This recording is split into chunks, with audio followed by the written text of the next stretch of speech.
Coming up on this episode of Latinas, we'll talk about some of our New Year's resolutions, meet Latina on the Rise, Lisa Lennis, sit down with City Council member Carlina Rivera, and so much more. Latinas starts now.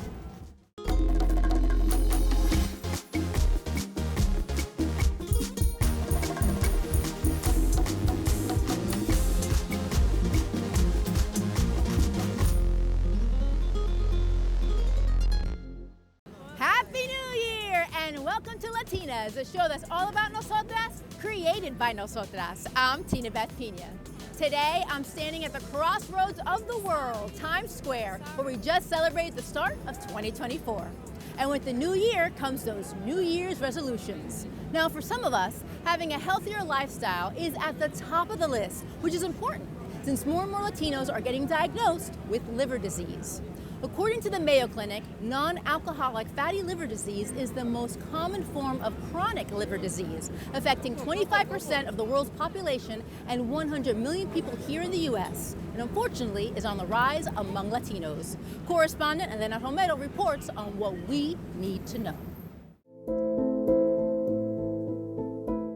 Unfortunately, we have a childhood obesity epidemic in this country, so we are seeing increased rates of obesity, and with obesity, we see the excess fat accumulating in the liver. So the rate of fatty liver disease has doubled over the last 2 decades, making fatty liver disease the most chronic liver condition in children today. And now we know Latino children are at a higher risk than others. But why?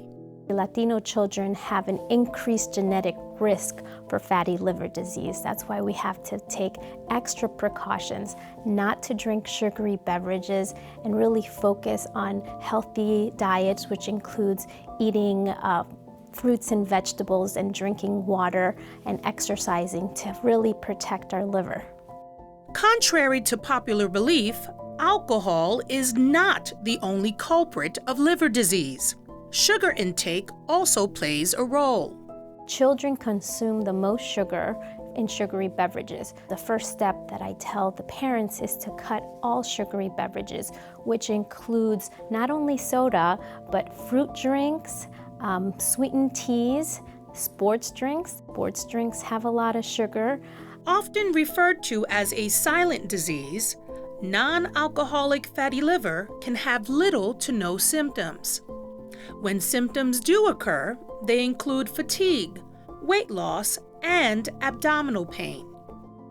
Fatty liver disease is something that with time worsens because of the excess fat increases the inflammation and scarring. If you develop it at a younger age, you're more likely to develop and progress to liver cancer. And what's really concerning is nowadays, the number one reason Latinos are getting liver transplant is due to non-alcoholic fatty liver disease. And Brooklyn resident Monique Nieves has been living with non-alcoholic fatty liver for the past 12 years. She says Latinos need to be better informed about the disease. I think there is a stigma. I think we automatically think that people have been drinking, well, if they curtail that, they will be better. Nah, I did a lot of the right things. Don't tell me I didn't do them. And I'm doing the right things, and it's still here. So it's not a quick fix. Nieves has made changes to her diet and regularly exercises to support a healthy lifestyle. Actually, I try to be very low carb, more protein, more plant-based, cleaner foods. So foods not fried in like a corn oil. Those are significant differences in the way my body processes things. And I think those things are really helping. physicians, we're not actually trained on nutrition. So we refer to our dietitian nutrition colleagues, and that's where they could sit down one-on-one and to evaluate what the child and the family are eating to make those small changes. What's really important is also incorporate the cultural foods. We do have healthy cultural foods. I think our foods are healthy, and we just have to make small changes. Those small changes can make all the difference.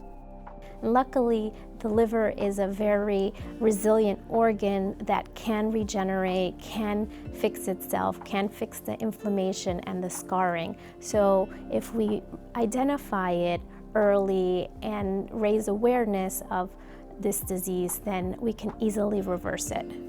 I'm Elena Romero for Latinas.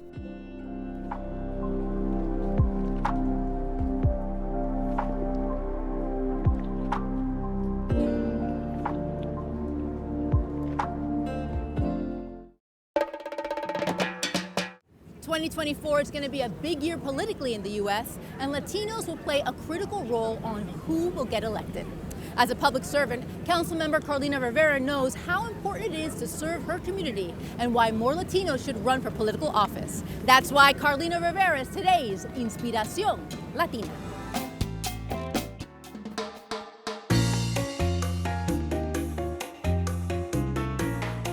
You don't see many Latinas in elected office. I did have one very, very special example. I had Congresswoman Nydia Velázquez, and not a lot of people have that. But it still was a challenge for me to get over that I can do this work. I grew up with a single mother who came here from Puerto Rico. She found a job to care for her 2 girls.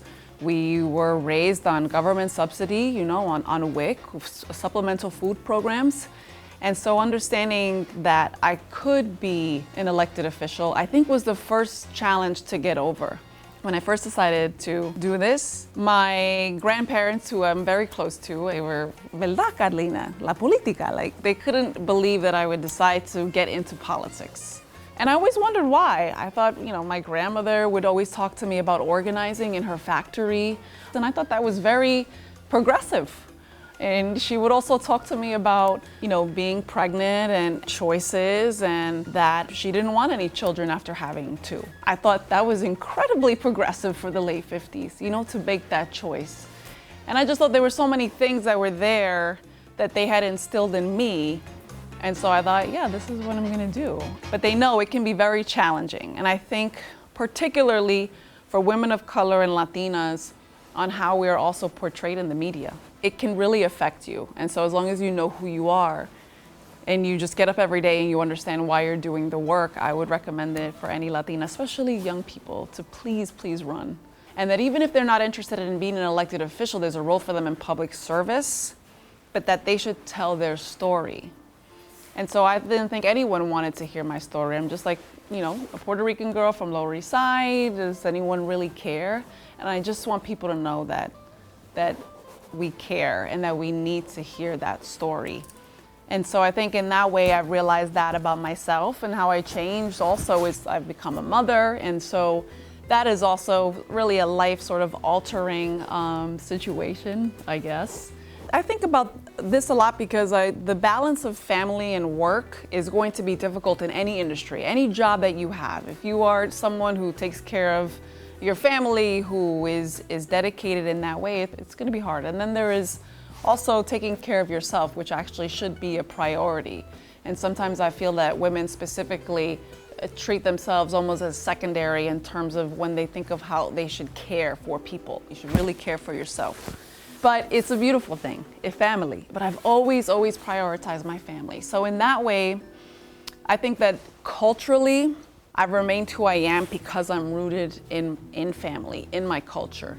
And that I wake up every day thinking I'm Latina first, I'm a woman.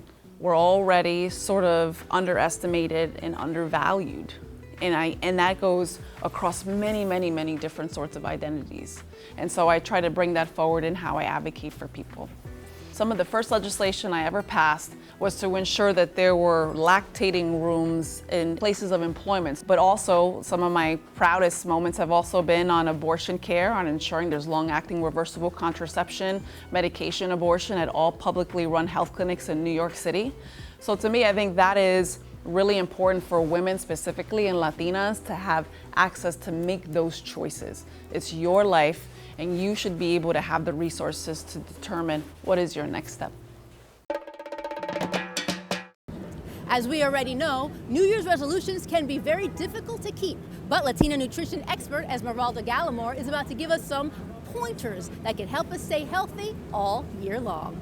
There is a way to lose weight, stay healthy, and exercise without losing the Latino traditions we love the most. Well, where there's a will, there's a way.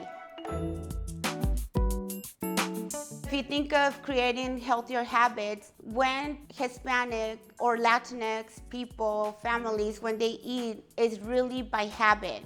Beans, rice, tacos, tostones, chicharrones, all the very flavory, very colorful dishes. Keep the habits, but substitute the ingredients within those habits. You can still keep tradition, lose weight, and you're still achieving the results that you want. We always incorporate vegetables, so it's not really that much of a struggle, because all we're gonna change, if we're eating a taco, all we're gonna change is the shell. It can either be iceberg lettuce or romaine lettuce, and that alone can already reduce a lot of carbs right from the get-go. Instead of rice, which is high in sodium and is a very strong carbohydrate, switch it for cauliflower. Well, you don't have to eliminate chile relleno. In fact, chile relleno is high in vitamin C, so you want to keep it. The only thing that you can do is technically just avoid the refried, and instead of using red meat, which is actually the #1 cause of high cholesterol, the substitutes can be spinach and mushrooms, and it's actually just as enjoyable as the traditional dish. I would avoid butter and lard altogether, and substitute with virgin oil, and it does not affect or impact the flavor in any way. You wouldn't even know the difference.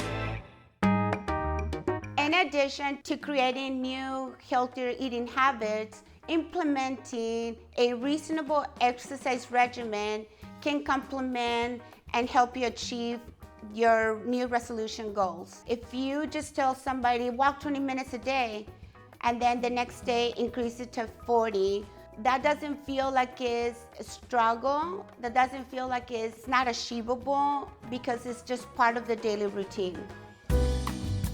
So setting realistic goals that don't feel like it's a dramatic change, whether it's with creative eating or exercising, can easily help you achieve the goals you want for yourself. So buena suerte y buen provecho.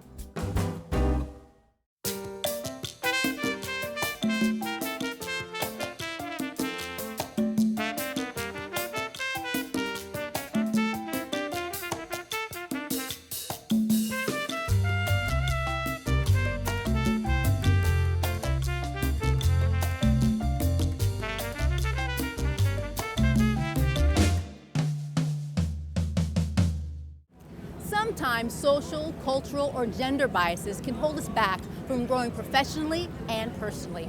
Four Latinas are about to discuss their experience with just that in today's Caliente Caliente. What do you think has prevented women from really succeeding professionally and personally in life? I mean, I feel there are so many things that have prevented Latinas especially, and it's systemic barriers, which is the system doesn't work for everyone. For me, it started at home, actually, right? The things that we internalize, that our culture and our families internalize as a little girl, all of the, I was actually first told that I was supposed to be a boy, right? So you get that sort of sense of like, I wasn't what they wanted or what they expected. And I spent a lot of time in my childhood trying to prove that I was as good as a boy, right? Which I think later on in life ended up helping me in a lot of ways in terms of breaking barriers. But when I think about that, it started at home, interestingly enough. I agree with that. I mean, everything really starts when you are born. You're born into your parents' programming. And our parents, if you think about it, we immigrants coming from poor background, struggles, trauma, and we come into the world, and that is what is given to us. We become judgmental. Our parents are judgmental towards us, and you start seeing yourself different, but different not in a good way. that is something that I definitely remember, struggling with my accent, which to me now, my accent, I joke around, I said I add flavor to the English language. So that was the struggle, even just not being able to speak and feel that you belong. I'm from Argentina. I was born in a small rural town, and my family is very hardworking, so I remember the money struggles, right? But also that sense of shame, right, of not having, but always the other side of the coin, which is you're going to be the first one to go to college, and they had no idea how that was going to happen. So when I came to the US, something that I had embraced is that shame of where I come from, the shame of not having enough, that stays with you even if you do well, and also this message that the US gave me as an immigrant 21 years ago, which I still struggle with, which is you don't belong here, you're second class, what you have to offer is not good enough. That's the external and internal struggle I see that I've also experienced, even being born in Ecuador and coming here with my grandmother and my mother and seeing them struggle not knowing English, and then feeling like I really need to show up. I really need to learn this language. I really need to do better in school. And so putting all those pressures on yourself as a person that's coming from a different country to really undo all those isms that people feel of people coming into this country is really difficult. And that stress can really play a big toll on someone's mental health. You think about that intersection, right, of that internal pressure, the family pressure, right? Because I think as women, we're also supposed to be caregivers, caretakers. And I know I struggle with that to this day in terms of, balancing taking care of everybody else with taking care of myself. Yeah. And prioritizing myself, that whole idea of putting on your own oxygen mask before you can put on someone else's. And then also the pressure to succeed, right? Yeah. To become something, to make something of yourself, to make something of the opportunities that we have. And that tension between that, and that actually has a real impact, I think, on our self-perception, on our mental health, on a lot of different ways in which we interact in the world. I know my mom taught me from the beginning that she really didn't matter, right? Like she came last. Everything was the sacrifice for the children. So you carry that on, and it's almost like you're carrying on transgenerational trauma, right? And that trauma, it's tough to get out of, especially when you don't value yourself. It was a struggle. My mom used to criticize me because I wanted to do dance lessons and I was educating myself. And she was like, hija, you have tú tienes tus hijos, you have your kids. This is what you have to be taking care of. And making you feel almost like you're a bad mother. And this is the shame, it is the trauma, it is not really valuing themselves. So I can tell you personally, I really had to work on that. Yeah. I've gotten to a place where I really value myself. And I'm numero uno. I am number one. And that's a tough lesson to learn. Yes. The Honorable Bianca Perez has just been named the Associate Justice of the Appellate Term of the Supreme Court First Department, covering the 1st and 12th Judicial Districts.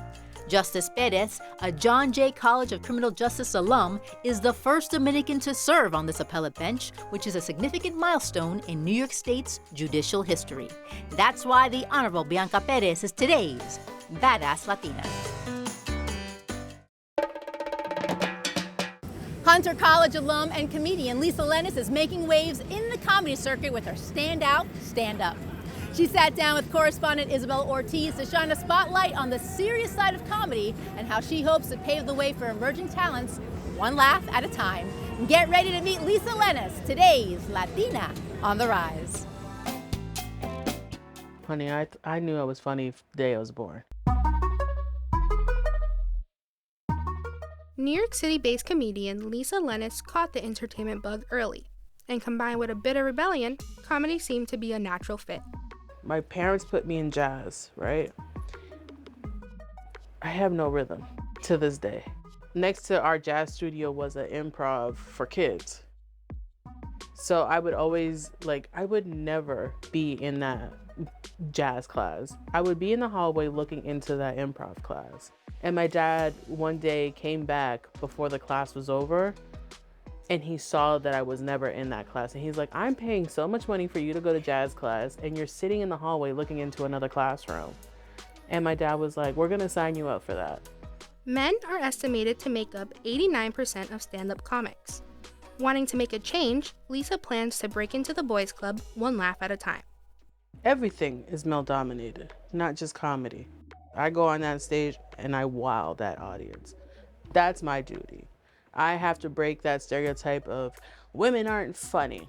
All they have are period jokes and they talk about bras. And that's it. And it's not true. I've recently lost 195 pounds. Thank you. Yeah, I got to a point in my life where I was like keto or Coke, and turns out keto's very expensive. Lisa's pride in her Latina heritage and passion for comedy has allowed her to use this stage to dispel stereotypes about her community. Me as a Latina, I'm breaking the stereotype of being loud, being a Puerto Rican. Because when I'm on that stage, I'm very calm. I'm high energy, I'm calm, I'm not loud. I'm not giving you the hack stuff. I'm not doing the whole like fruit on my head, Chiquita banana stuff. I'm giving you raw material that everybody can relate to, because at the end of the day, I'm a comedian who's Latina. I'm not a Latina comedian. I just love whenever I bring up therapy in a black, brown, and Latino room, nobody claps. They're like, what is she talking about? While laughter may be the best medicine, Lisa believes comedy can also contribute to social change. You see a lot of comedians use comedy to be like, hey, this is what's happening. Are we aware? You see that with Ida Rodriguez. She has a whole special where she talks about colorism and she talks about this back and forth with Puerto Rico and the US government. Not only am I making you laugh, but I'm making you realize where we live is not that great. I love when a comedian takes a political standpoint. Staying true to her New York roots, Lisa has gone on to co-create and produce the comedy showcase Bodega Kids, focusing on supporting young comics and using the stage to promote representation in the industry. Bodega Kids Comedy is a showcase that brings out the best Black, Brown, and Latino comics in New York City. My goal was to have a representation I never had growing up, but also have my audience be reflected on that stage. For Latinas, I'm Isabel Ortiz.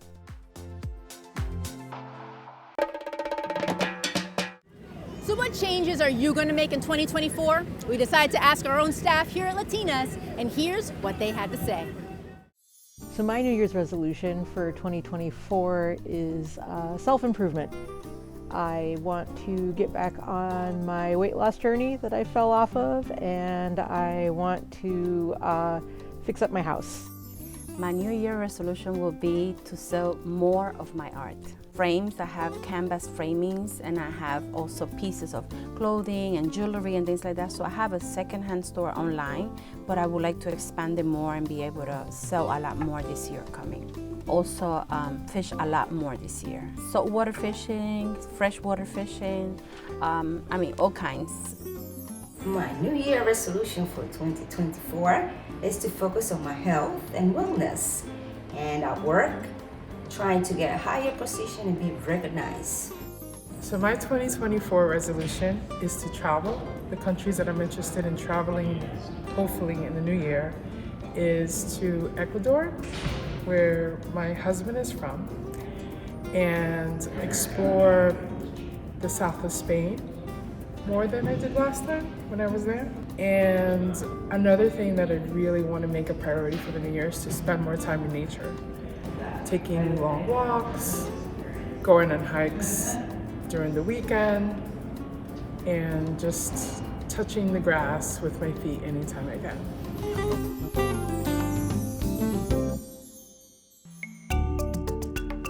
And that's our show for today. For more information on what you just saw, check out our website at tv.cuny.edu and follow our social media profiles because we love sharing our Latina stories with you. And please make sure you tune in next month where you meet actors Luis Guzman and Luna Lauren Velez, get some relationship tips, and so much more. ¡Uepa! Hasta la próxima. Bye-bye.